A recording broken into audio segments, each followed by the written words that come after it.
Welcome once again. This is the Thought Media Network. I'm Ludwig, and we're watching right here for the hour. Hope this day finds you safe, healthy, happy, and your happiness is your best life. However you find that to be mentally, emotionally, spiritually, and physically, that you're just having a great time, whatever you're doing. We're going to have a great time today. My very special guest is here, Lisa Wimberger. You're going to love this lady and everything she has to talk about. She's, and I have to, I always have to do this full disclosure. She's a longtime friend, but she's also an incredibly fascinating human being. Let me just tell you a little bit about Lisa and who she is and why she's here, basically. Lisa is the founder of the Neurosculpting Institute, which, by the way, I have always said is one of the best named entities on the planet Earth. The Neurosculpting Institute and co-founder of the Neuropraxis app. She holds a master's degree in education, a foundation certification in neuro leadership, and certificates in medical neuroscience, visual perception of the brain, and neurobiology. She is the author of 7 books on neuroplasticity and stress management, including New Beliefs, New Brain, Free Yourself from Stress and Fear, and Neurosculpting, a whole brain approach to heal trauma, rewrite limiting beliefs, and find wholeness. She runs multiple companies and has over 60 international franchises. Lisa still runs a private meditation coaching practice, teaching clients who suffer from emotional blocks, stress disorders, and self-imposed limitations. She's a keynote speaker and a faculty member of the Kripalu Yoga. I knew I was going to make that into a tongue twister. It seems like every time I say Kripalu Yoga, every time I say Kripalu Yoga, I do the same thing.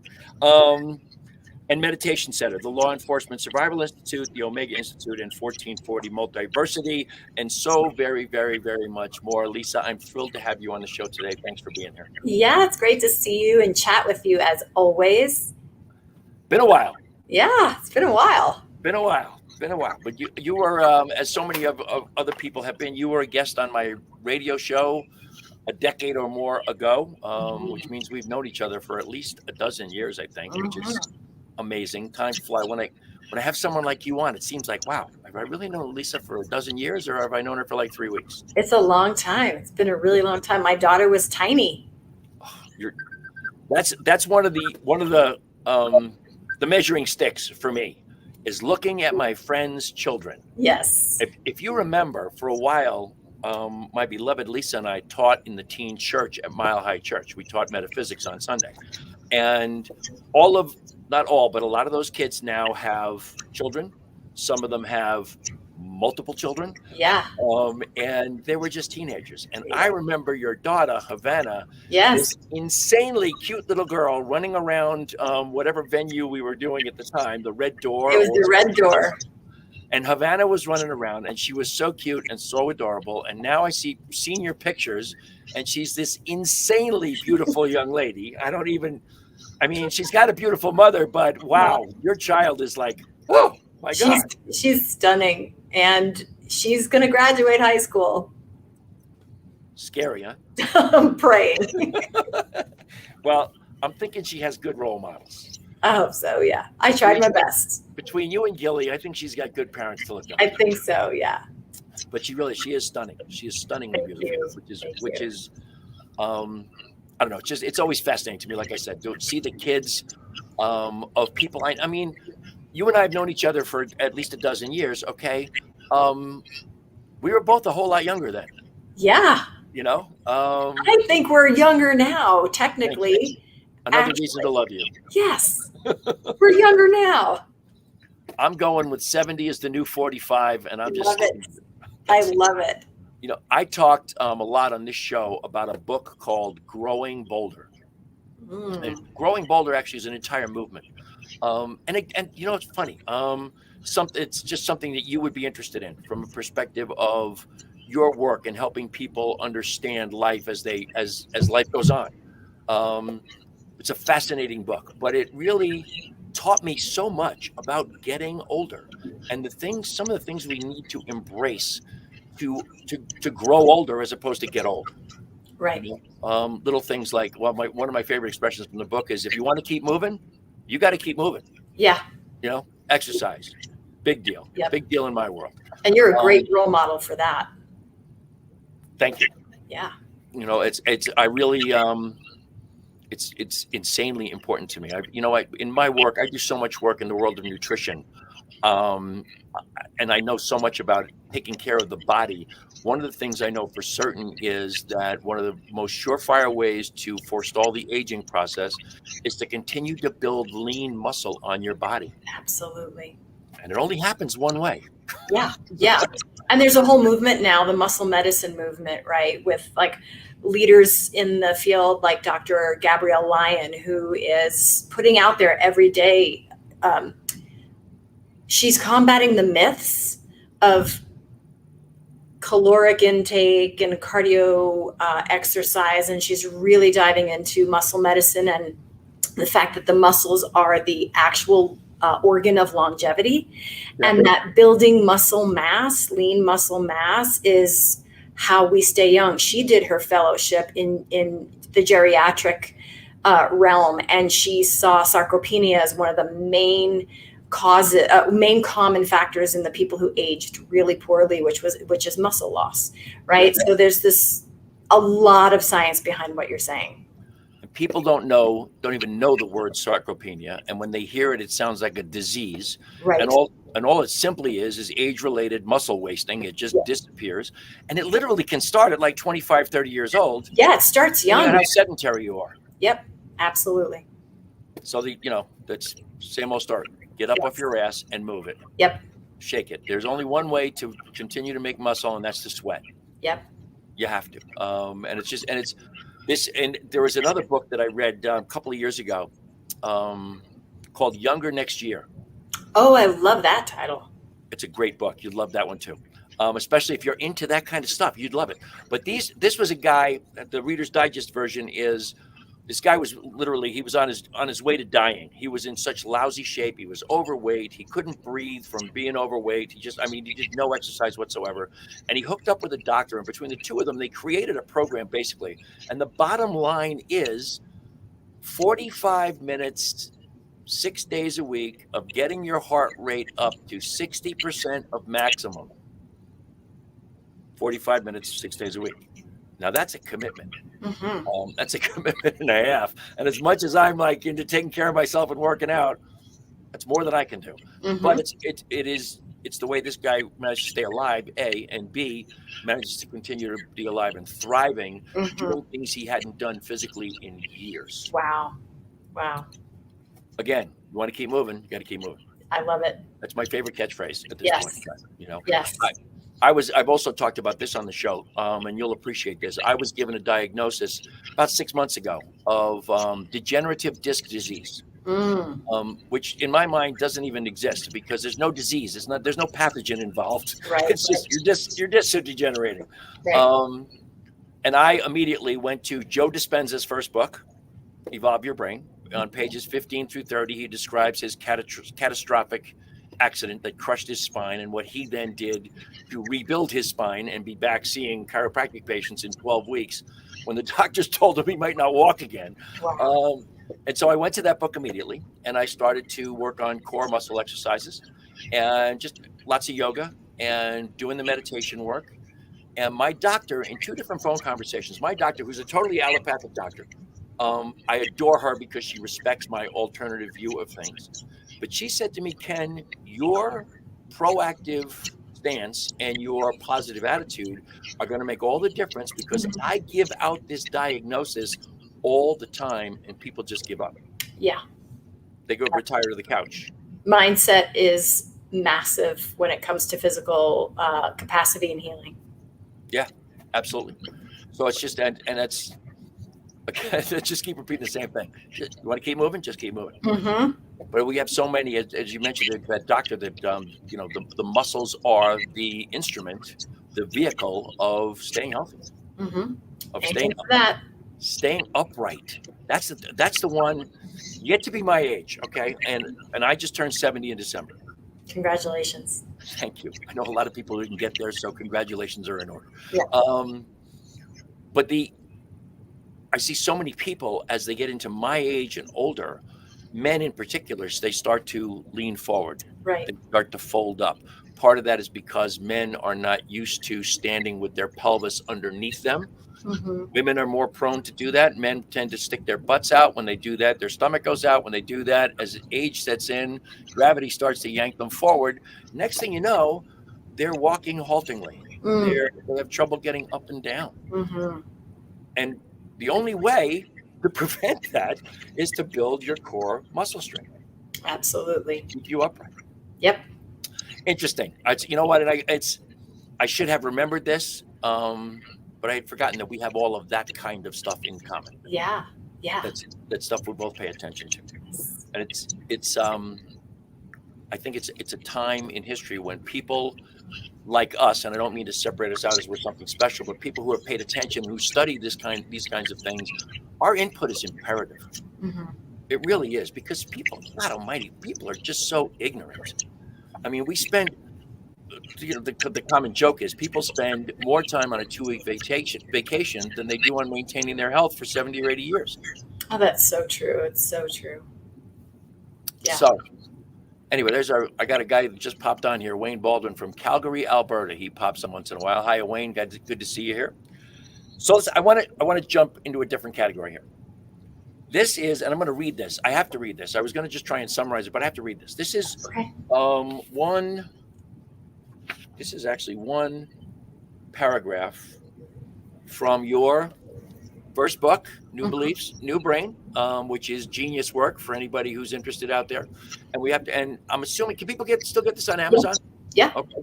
So New Beliefs, New Brain. This is an awesome book. Will change your life. But on page 3 and 4, this is literally the very beginning of your book. Okay. This is what it says. As the world has sped up and become more efficient, we have the luxury of time in which to think, reflect, ponder, stew, and even fester. How I define me derives from a story I constantly tell myself, and the premise is this: I am a unique individual separate from you. To me, this is our modern folklore. It identifies us as individuals separate from tribe.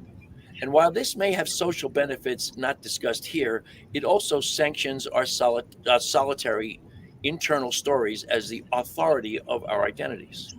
We are now arriving at theories of biological tribe mentality, noticing that our cells, minds, and bodies exist in an ever-dynamic group dance.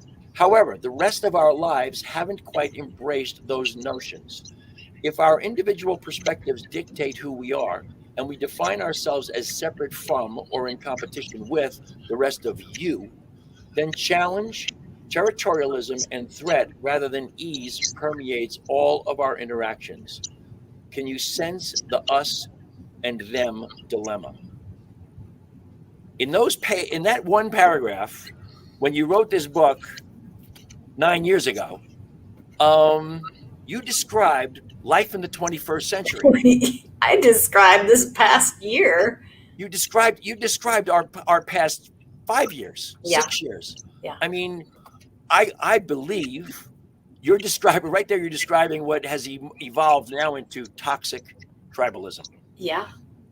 And it's the source of all of our conflict. It's the source of all of our separation, because we're so ensconced. My friend Berger wrote a song called "We're bunkered into high-walled camps." We can't even have a discussion. No. Speak to me. Yeah. You did this so long ago. I know, but it's so true. And it'll always be true. I mean, that is a truth.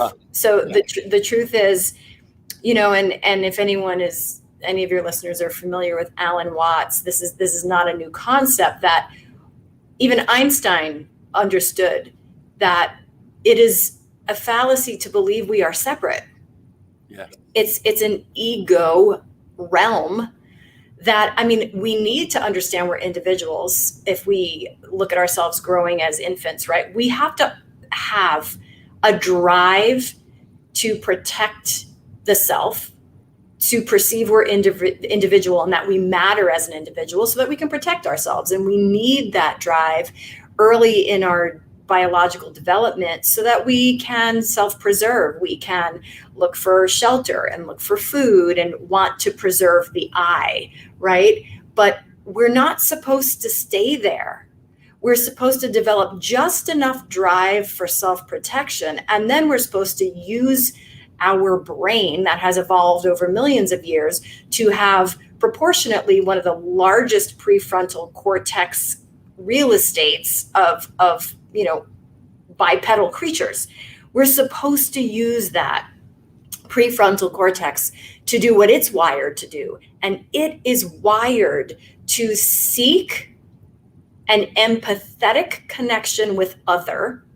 It is wired to have its own set of needs, and its needs involve me being seen and heard and included in the larger collective, just like that's your need to be seen and heard and included in the larger collective. It's got a need to know my relative meaning to somebody else and how I define me relative to you. And this is all wired into the needs of the frontal brain. We tend to stay in an us and them, which is not necessarily functions of the frontal brain. The us and them is recruiting our midbrain capacities, the urge to stay in self-protection, the urge to define me as right because I've defined you as wrong. The urge for me to prove that something I've held on to for so long is the ultimate truth at your expense, to separate your needs as though they are irrelevant because mine supersede them. So all of this, what we see now, the divisiveness, the sides of things, right? The very black and white view of things, and people in those realms gathering data to prove their little world is more important than that little world is very midbrain dominant. And sure, there's some relevance to all of that. However, it's not evolved human capacity. Literally, it's not evolved human capacity because it's not accessing the prefrontal cortex as a dominant lens for the world. So I already can tell you by biological definition, if you're in an us and them, you are not your evolved self. No matter what story you try to convince yourself of, you're not your evolved self, because your evolved self lives in neural firing in the prefrontal cortex, and you're not there because you are viewing things as black and white. To view things in the gray zone means you have to consider more options. You have to move into discomfort and consider what confronts your stories, your beliefs, your truths. And you have to do that neutrally enough to learn something new. That's prefrontal functioning. And that is very infrequent nowadays because everybody is stuck in their side of us and them. And us and them doesn't further harmony. It reduces harmony eventually to a circle and a sphere so very small that maybe you are in it with one other person who exactly believes everything you do.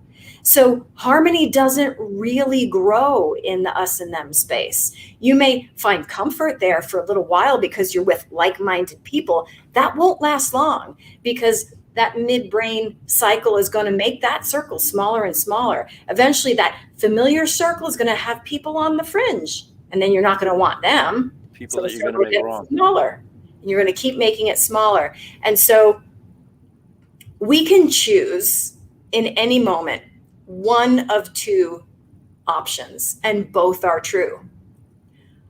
I'm separate from you. You're a them. I'm an us. Or I'm connected to you and we're a we. And it doesn't matter which one you choose, it's going to be true.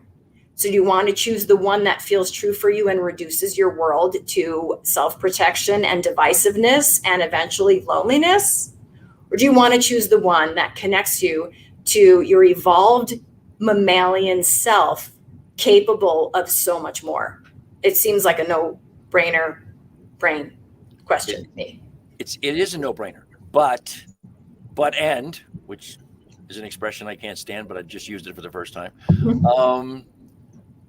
I maintain that the vast majority of us right now are stuck in our sympathetic nervous system. And you just described for me, in particular for me, a scenario that I had not really taken into account as far as one of the reasons why we're stuck there. And what you just described is a perfect reason why we're stuck there. If you're constantly in that state of protection, constantly worried about your ego being right and judging and making everybody else wrong, you can't be any place but your sympathetic nervous system. You're in fight, flight, or freeze all day, every day. Yes. And in so many ways, that to me, it's a cycle. If you're in that sympathetic nervous system, you're also then perpetuating the things that drove you there. Absolutely. You just Absolutely. keep doing that. It's a vicious cycle. It's a vicious cycle. And then that vicious cycle is substantiated by the amount of facts that I have collected, from the internet, which is already skewed to my particular filters on my computer. There's such a lack of sincerity in your voice there, Joe. Right. Okay. So here's my soapbox on facts. Facts are bits of information that can be configured in any arrangement. You can configure the exact same set of facts to mean very opposite things. So facts are bits of information meaning nothing until we assign them interpretation and meaning. So what does that mean? It means that in order for facts to actually mean anything, you must digest them, evaluate them, assign meaning to them, and then do not talk about them yet. You're not done. You're not done learning anything yet. Because learning only happens when the meaning you've assigned to them is practiced in your life to see how it unfolds for you. So to gather information is pointless unless and until you have digested that information with enough time and space for the meaning you think it has to have shown itself to you so that you can now integrate it. And so what do we do in a world of instantaneous information is we gather more and more and more, which we assume has been digested by somebody else, some expert. So we don't have to digest it. We only need to collect it. And now I'm in a tower with a big wall, throwing random facts at the other tower and the other wall. Have I digested those facts? No. Because if I can't speak about how they have changed my behavior, changed my life, affected my day-to-day in real time, then I am a parrot. Yep. And so I don't care what side of anything anyone is on. You will not impress my prefrontal cortex with your arsenal of facts. What you will impress my prefrontal cortex with is how those facts have changed you and your life and made it better. And when you can tell me that, I can absorb that and I can listen to you as the authority of your own experience. And that is profound meaning to me. That makes me want to connect to you. I don't want to connect to what anyone is parroting. And so facts are a dangerous game. Sides are a dangerous game. Are they real? Yeah, studies are real. Facts are bits of real information. Sides are really charged with emotion, but they don't feel good. And I'm sorry, but you don't have more than 100 years in this body, maybe 120, 180, depending on how much biohacking you're doing. How long do you want to sit in this body and choose to not feel good? Right. That's your choice. My choice is I know enough to know that I don't know jack about a lot. And someone else who has digested and made meaning of that and tried that on in their lives has something to share with me, and I have something to share with them. And connection is the necessary component of learning and sharing. And if there's one thing that I have discovered during this last 5 years, is that gathering facts has nothing to do with learning, and it has less to do with connecting. That's how I feel. Maybe a whole lot more to do with separation. Absolutely. Because I love that description of we're not digesting the facts. We're just collecting facts, and even using the word in that context, you almost have to put air quotes around it every single time you say it, because what are facts?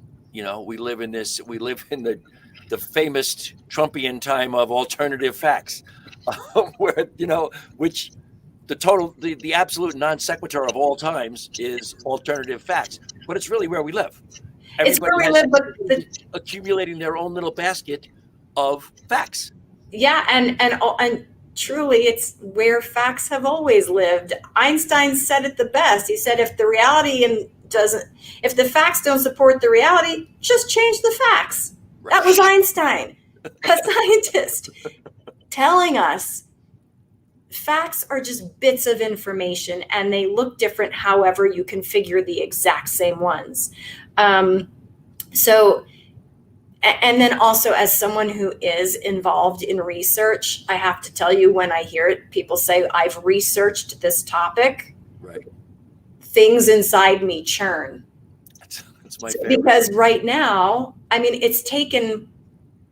working right now with the Anschutz Medical Center. It's taken 8 months to just draft the parameters of a feasibility study on neurosculpting, which is then going to take 2 years of trials with control groups and test groups to then measure things, to then evaluate that measurement, to then go for the next grant, which takes that first study and lets us do it with more groups so we can start comparing data across a long-term spectrum.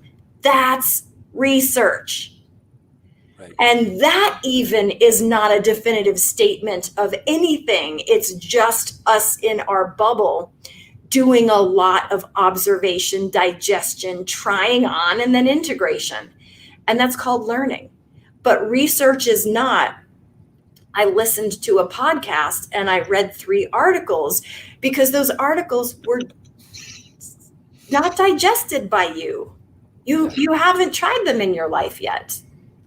And so it's interesting how we use the brain, how we override the brain's actual capacity through emotional charge designed to keep us in our self-protection state, which is not the state of longevity. It's the state of quick demise to the body.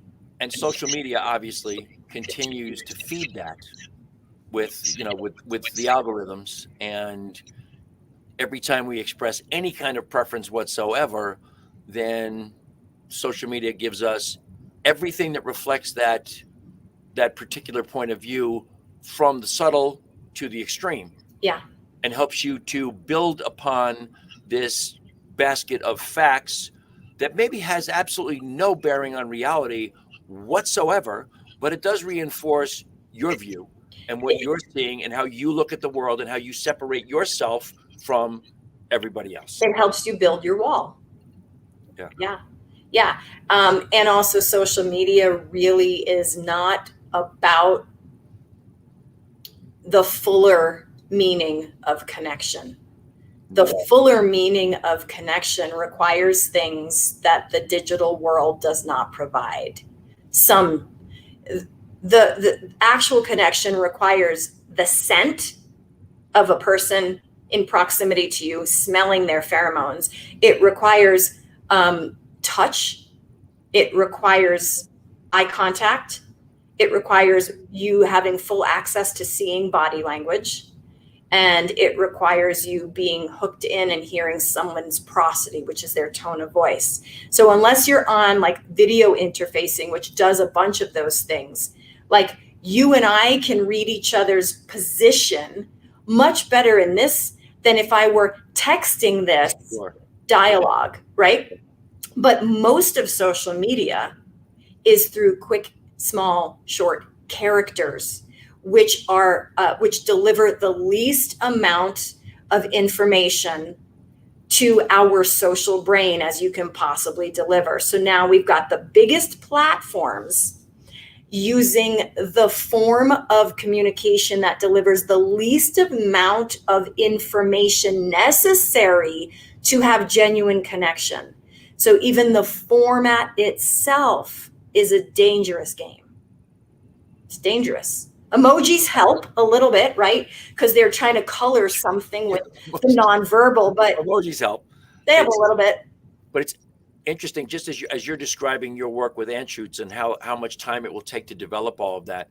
And now that social media is literally everybody's life, now we're starting to see the results of the research that has been conducted on that over years and years and years, and the absolute negative effects that it is having on us. And it really, you're hard pressed to come up with truly real, solid, concrete, positive things that social media does for your own personal development of relationship ability, your ability to have a relationship. I always say that one of the great things about social media is I'm more in touch with my cousins who live in different states than I would have been any other way in the world. But that is just such a minuscule piece of the positive compared to all of the negative contribution to the basic argument, tribalism, the basic fault in our lives right now is that constant, consistent separation, whether it's me and you, or me and you and your friend, or me and you and your friend and my friend, and how big the tribe is, or how small the tribe is, as you said. If we get stuck in that midbrain mindset, we're just making that circle smaller and smaller and smaller. This is contributing to that. Social media is contributing to that every single day. Yeah, it can be used in a positive and it can be used in a negative. But I go back to, everything has a light side and a shadow side, no matter what. But I just go back to thinking about an infant. Would I rather have somebody hold and snuggle an infant, or would I rather have someone on a monitor whose face is projected on a screen singing to an infant? I'll take one if the other's not available, but I know my preference. Sure, absolutely. Okay, so my 70th birthday was during COVID last December. And my beloved Lisa called me into a room of our house. She said, "Come here, you have to see this really quick." And I come down to the room and she has a Zoom set up. And on that Zoom is siblings, their spouses, nieces and nephews, their spouses, friends from high school, friends from Colorado, all kinds of friends. In the end, over 30 people participated, and it took 3.5 hours. That's amazing. Lisa, it was amazing, and it was beautiful, and I was so touched that they all showed up, and that Lisa arranged this thing, and she timed it so that different people would come in at different times. So there would be some continuity to the faces that were on there, and she did a brilliant job. Would I had rather have a party? Yes. Yeah. But because I couldn't, right, that Zoom touched me deeply. So there's a positive there. There's a positive. We just have to remember that it shouldn't be the primary way of creating relationships. It should be the secondary way. The primary way, for the sake of mammalian biological need, is in person, around and near people, and in nature. Yeah.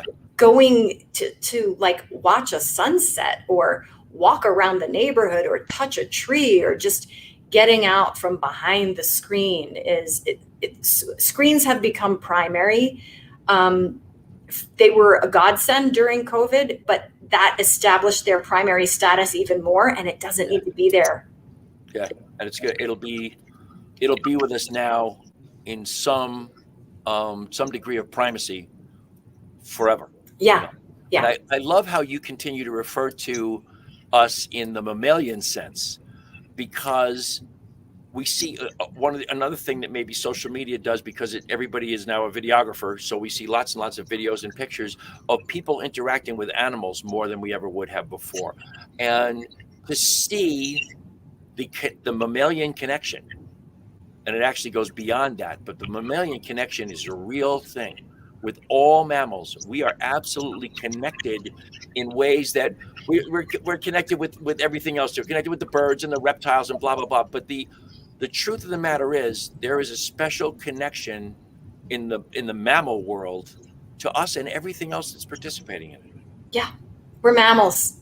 We forget.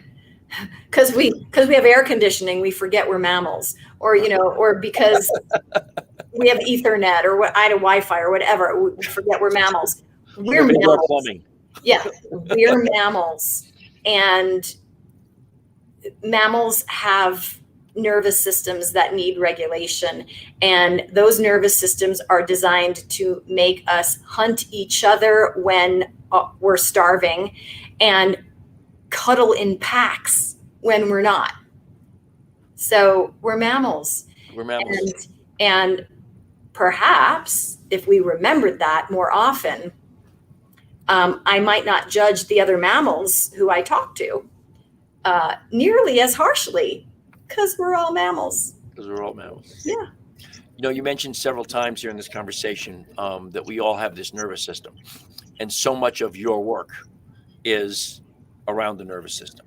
Yeah. And I want to just go back to what I mentioned earlier, that we are all stuck in this sympathetic nervous system literally all the time. I mean, we perceive everything in our lives as a threat. This is not about whether or not we're going to be lunch for the saber-toothed tiger. This is just our bills. This is our caregiving for our parents, kids wearing masks to school, whatever it is a threat. And I don't mean that literally, of some kind or another. Your work, so much of your work over the years has been about, let's teach people how to get back into that parasympathetic nervous system, and so people understand that this is supposed to be a self-regulating system. When the threat is gone, the sympathetic nervous system is just supposed to ease back into the parasympathetic, which is where we belong. Yeah. What I love the expressions, breathe and feed, or rest and digest. Mm-hmm. I love those. That gives you a sense of right, the exhale. The exhale. The exhale, waiting to happen. We're constantly doing the. Yeah. And I like to view it like this. Like, let's say this is a line, the spectrum of stress, and all the way over here is that massive sympathetic arousal you're talking about, where everyone's anxious and stressed and contracted and panicky, and that feels like fight, flee. And then somewhere in the middle is that homeostasis, that rest and digest, that exhale. But sometimes we go so far over here and we can't handle the threshold, and we don't know how to regulate. So we almost go full circle. And now we come all the way over here, which is frozen. I'm frozen. And frozen is actually way too far in the parasympathetic realm, right? So we've got two ends of a spectrum that are both extreme: fight, flee, freeze. And what we want to do is, in all moments, this is the gift, this is the secret key to living a long and healthy life. And I'm going to tell you right now, the secret key: teaching your nervous system to recognize first, no matter where it is, to recognize I'm here or I'm here, and then being able to reach for practices that move me towards homeostasis, so I can exhale and I can rest, and I can view the world with equanimity, forgiveness, compassion, and love, which are not easily accessible when I'm here or when I'm here. No. It's like the most straightforward equation. It is the key to life. It is the key to your success personally, romantically, professionally, physically, spiritually. It's the key. You're really not you're not capable when you're on either ends of the spectrum. By the way, I've always considered that to be one end of the spectrum. I love your explanation that the freeze is to the far other side of the parasympathetic. I love that. But to me, the idea that that I need to have practices, that I want to learn things to do. That's your work. That's my work. I will. Now, this is funny. You don't know this, okay? But my show is sponsored by one of the companies I represent, okay? And one of the companies I represent, this is homeostasis in a bottle, CBD. Okay, it's what you know me long enough to know. I'm not a stressed out guy at all. Yeah. I'm a pretty easygoing person. But when I get stressed out, I'm freaking stressed out. And I have all kinds of practices. I have meditation, I have affirmations, I have prayer work, I have all these other things I can do. But one of the first things I do is grab this, and do a dropper full of CBD under my tongue, and whatever has got me wired is gone in 5 minutes time. Yeah. So I love that piece of the puzzle. But speak a little bit more about your work, your thoughts on how do you bring people back to homeostasis. And for those who don't pay attention or don't know, homeostasis is balance. Yes, it's balance. Well, the first is you have to learn to recognize when you're out of balance. We have normalized it. So most people don't even know they're out of balance. So the first thing we do is we educate people in our courses as to when your mind loops like this, it's indicative of you being here or here. When your body does X, Y, and Z, it's indicative of you going here or here. So you have to first be able to recognize that you are in fact out of balance. And you're not going to recognize that because if you've been out of balance and you haven't recalibrated, then you have normalized it and you no longer notice it. So step one, where are you? And how do you figure that out? And then we teach people to say, okay, now that I know where I am, how do I use my body to move me along that spectrum back towards homeostasis? And how do I use my mind? Because I can use both. I can do a top-down approach to regulation, which is the 5-step neurosculpting meditation process, which we teach in these courses. Or I can use biohacks, body hacks to bottom up. Your CBD oil is a bottom-up approach. And so as mammals with a central nervous system, whose job it is to get the brain and the body corresponding and aligned, wants you to have tools that affect both bottom up and top down. So if I give you awareness to know where you are, and then all the tools so that wherever you're most comfortable, you can reach for tools and start affecting change, then you win the game of life. You already won. And then you do that every day for the rest of your life, and you're in the driver's seat, and you govern your internal landscape, and you govern your experience of yourself in this world, regardless of what is happening in the environment around you.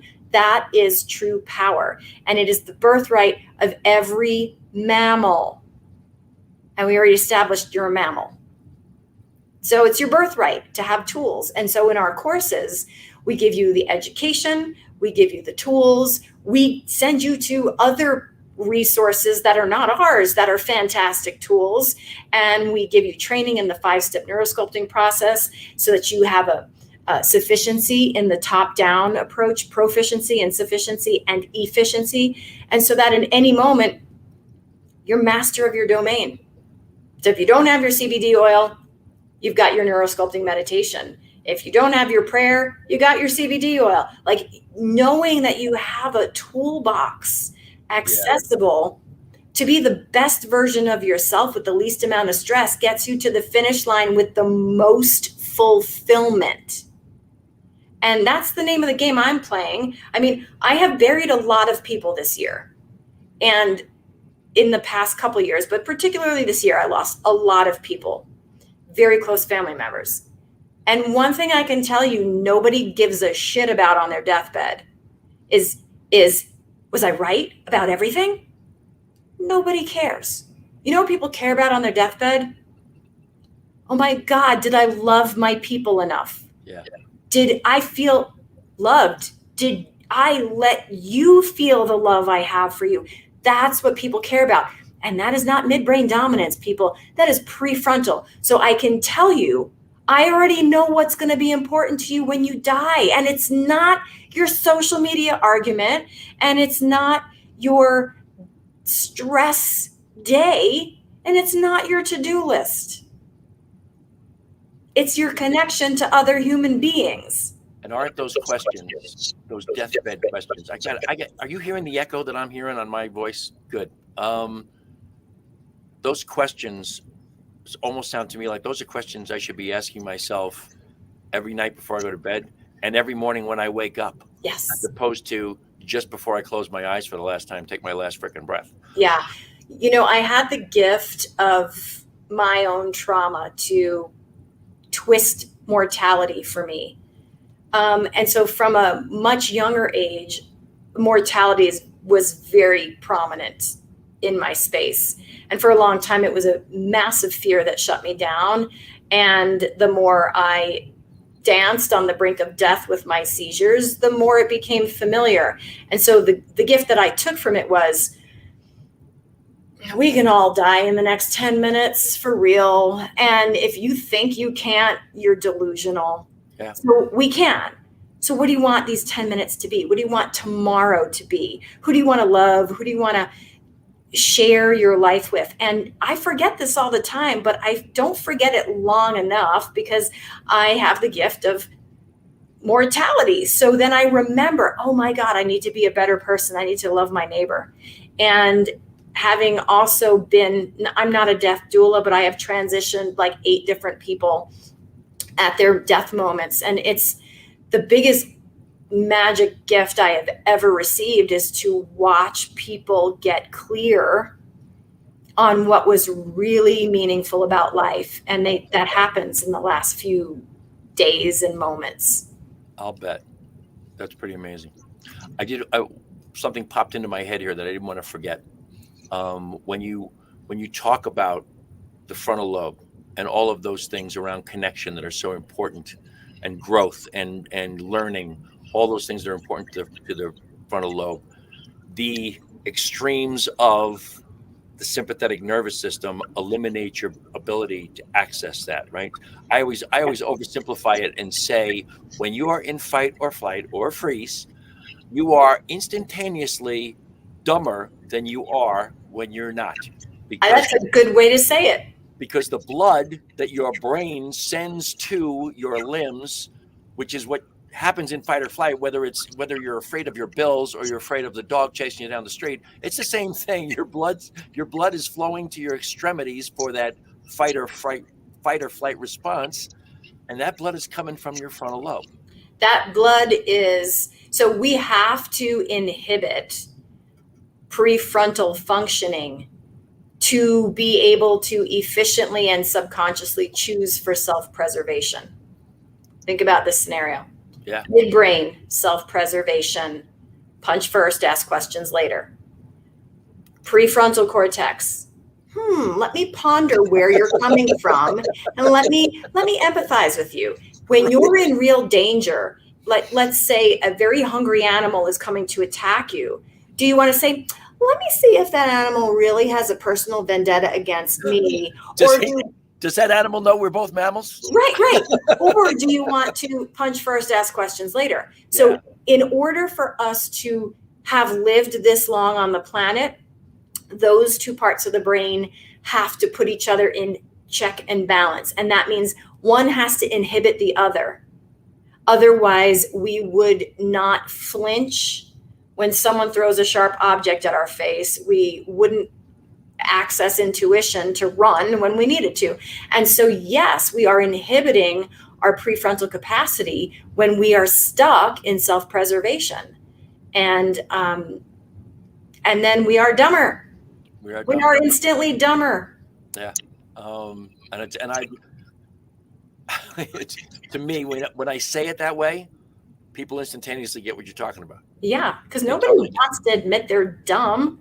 And that's why, if for no other reason, and the physiological reasons to get out of the sympathetic nervous system go on and on and on as far as your own health and living longer. But as far as living your life in the most intelligent way you can, you've got to develop ways to get out of that sympathetic space and into that homeostatic space of the parasympathetic, so that you can be clear. Yeah. so that you can understand your life, so you can be your best self. You can never be that in fight or flight. You only have that possibility in homeostasis. Right. And I like to add in the word grace. For me, it's the search for grace. Wow. Yeah.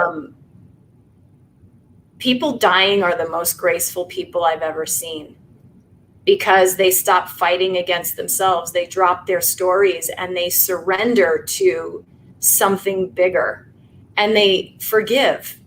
And then, because they know they have minutes left. And so for me, it's the search for grace, which happens to come, through activity in the prefrontal cortex. So for me, the search to, at will, be able to shunt resources to my prefrontal cortex through bottom-up practices and top-down practices means I have grace on demand.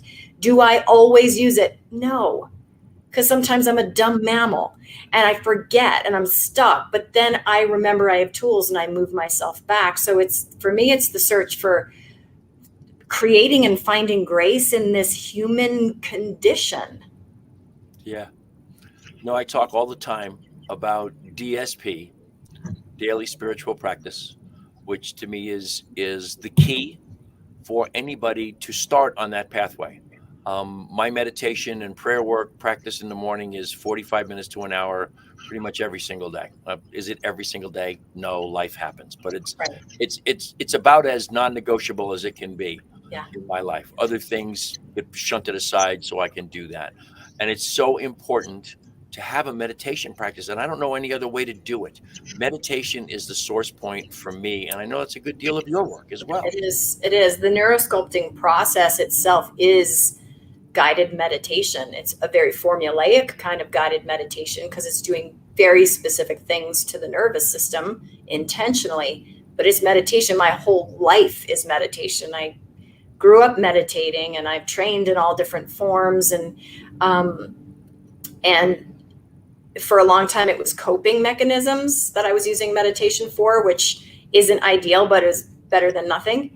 And then it became a way to actually heal root cause stuff, which is what we teach, is people how to heal their root cause patterns that are stored in the nervous system. Right. I think it's the first building block to resiliency. Absolutely. I would agree. Dealing with the vicissitudes of life, to me, it begins and ends with meditation. And if you're out there watching this show and you don't have a meditation practice and you think it's crazy, you think it's nuts, try it on for size. If you're living in a stressed out world, try on meditation. I don't care what you do. I mean, I learned to meditate in 1978. I learned transcendental meditation, and I have tried any number of meditations over the years, and invariably I always slide back into my TM. I was TM trained as well. Yes. It's because I love it. And it works for me. Yeah. And I've learned different variations of how to use it. I've learned to use it with music in the background. I've learned to use it without any. I've learned different ways that it works for me. Not everything works for everybody. I don't care what you're talking about. So whatever meditation practice you can try on for size, folks, do it. First of all, this is like the fastest hour I've ever had on this show. And I talk a lot. Yeah, but you're damn good at it. So you can talk all you want on my show. I love you madly, and I am so thrilled that you're here today. And I don't want to run out of time without giving you an opportunity. Let's talk about the things that you're doing. What do you got going on? What do you have to offer to people? Yes. Just talk. Yeah. Tell me. So we have amazing online courses at neurosculpting.com.